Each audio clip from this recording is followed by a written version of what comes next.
এই জেব্রাদের কুমির ভর্তি একটি নদী পার হয়ে ওপারে যেতেই হবে। এই জেব্রাগুলো সবাই সফল হতে পারবে না।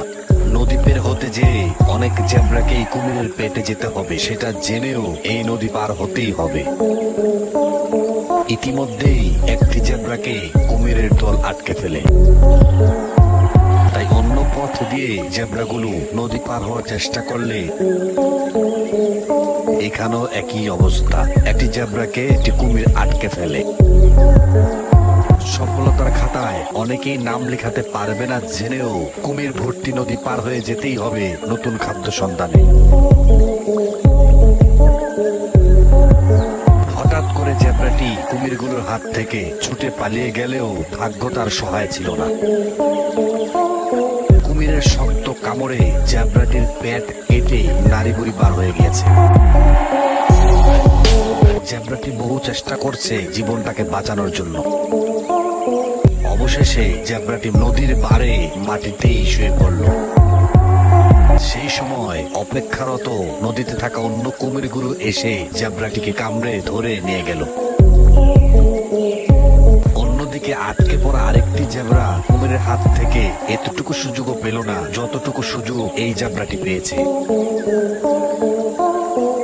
কয়েকশো কুমির এসে জীবিত থাকা অবস্থায় জেব্রাটিকে ছিঁড়ে খাওয়া শুরু করলো। খবর পেয়ে নদীতে থাকা অনেক কুমির এই খাদ্য বোঝে অংশগ্রহণ করার জন্য ছুটে আসতে লাগলো।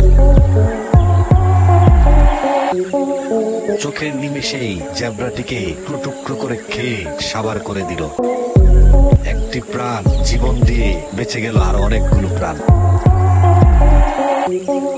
অন্যদিকে একই অবস্থা।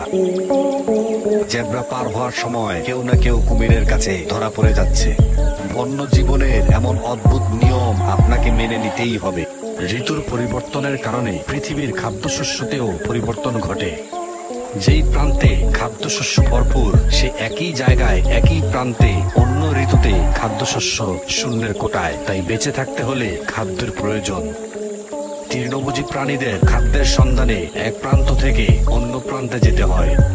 সেই আসা যাওয়ার মাঝে পড়ে থাকে বিশাল বিশাল নদী, যেখানে ওত পেতে থাকে ভয়ঙ্কর সব শত্রুরা। সুযোগ পেলেই বসিয়ে দেয় মরণ কামড়।